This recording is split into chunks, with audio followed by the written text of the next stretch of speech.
प्रवर्तन निदेशालय यानी ईडी ने पिछले हफ्ते एजुकेशन टेक्नोलॉजी कंपनी बायजूस के से जुड़े 3 जगहों पर छापेमारी की। बायजूस पर आरोप है कि उसने विदेशी कंपनियों से लिए निवेश में फेमा नियमों का उल्लंघन किया। ईडी की छापेमारी में पता चला कि साल 2011 से 2023 के दौरान बायजूस 28,000 करोड़ रुपए का प्रत्यक्ष विदेशी निवेश देश में लाए। इस बीच बायजूस से जुड़े लेन देन और कर्जों को लेकर ईडी जल्दी कई बैंकों से भी जानकारी ले सकता है। सर, पहला सवाल, ये छापेमारी क्यों की गई, क्या वजह थी? इस छापेमारी की बड़ी वजह भारत में आने वाला विदेशी निवेश है। ईडी जब भी छापेमारी करता है तो फेमा के नियमों के उल्लंघन की संभावना होती है और कुछ साक्ष्य होते हैं। बायजूस कई तरीके से मुश्किल में है। बायजूस ने दरअसल 2020-21 के अपने रिजल्ट्स प्रॉपरली ऑडिट नहीं कराए थे, आपको याद होगा, जिसके बाद सरकार की तरफ से भी, नियामकों की तरफ से भी सवाल पूछे गए थे। उन रिजल्ट्स को लेट डिक्लेयर किया गया था, उस डिक्लेयर करने में घाटा दिखाई दिया था।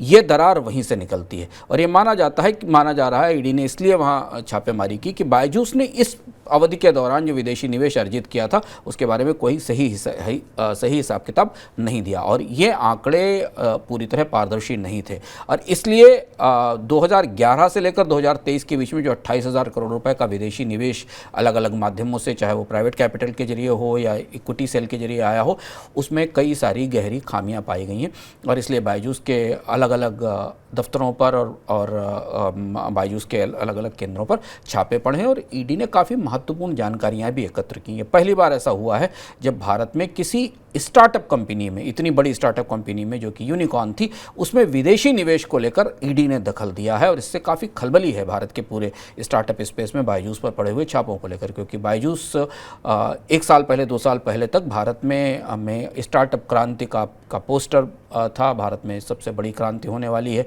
एजुकेशन क्रांति का, एडटेक क्रांति का पोस्टर था, पर वहाँ फेमा के गंभीर वायलेशन मिलते दिखाई दे रहे हैं।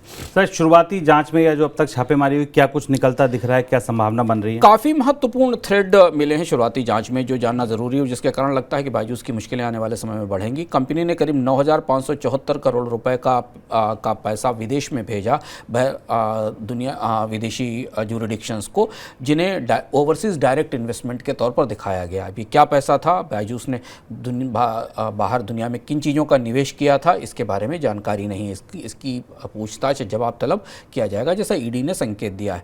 कंपनी ने करीब 944 करोड़ रुपए खर्च किए, 1,000 करोड़ रुपए के आसपास खर्च किए एडवर्टाइजमेंट्स पर, मार्केटिंग पर, और यह पैसा विदेश भेजा गया इसको खर्च करने के लिए। यह दूसरा महत्वपूर्ण वायलेशन है जो पता नहीं चला, क्योंकि यह पैसा भारत से बाहर भेजा गया, विदेश से लाया गया।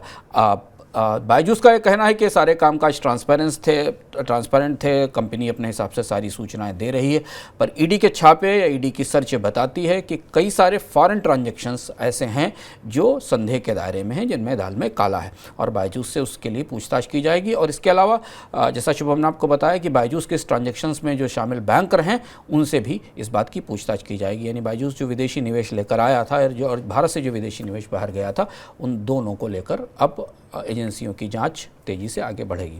सर, अब इस रोशनी में बायजूस का भविष्य कैसा दिखता है? बायजूस के लिए मुश्किल काफ़ी बड़ी है। बायजूस के रेवेन्यूज़ में लगातार तेज गिरावट हो रही है। कंपनी ने पिछले 1 साल में छटनी भी की है। एडटेक का पूरा मॉडल, एजुकेशन टेक्नोलॉजी का जो पूरा मॉडल जिसको बायजूस लीड कर रही थी, वो लगभग लड़खड़ाया हुआ है। भारत में कई कारणों से भारत से ऑनलाइन एजुकेशन या एडटेक एजुकेशन खड़ी नहीं हो पाई, उसका रेवेन्यू मॉडल नहीं बन पाया और उसमें नुकसान ज़्यादा हो रहा है। बायजूस अभी नया कर्ज लेने की कोशिश कर रहा था, क्योंकि कंपनी इस कोशिश में थी कि अपने घाटों की भरपाई के लिए अभी इक्विटी मिलने की संभावना कम है, कर्ज की कोशिश की जाए, पर ईडी की छापेमारी के बाद वो कर्ज मिलना मुश्किल हो जाएगा। कंपनी का वैल्यूएशन तेजी से गिरा था, कम वैल्यूएशन पर इक्विटी बेचने की कोशिश कर रही थी, उसमें भी आने वाले समय में बाधा आएगी। और चूंकि बायजूस के जरिए ईडी स्टार्टअप में फॉरेन इन्वेस्टिंग के हिस्से में आ रही है, तो इसका परोक्ष रूप से असर बाकी स्टार्टअप्स पर भी पड़ेगा जो विदेश से फंडिंग लेते हैं। ये इसका एक बड़ा असर है जो बाजार पे दिखाई देगा।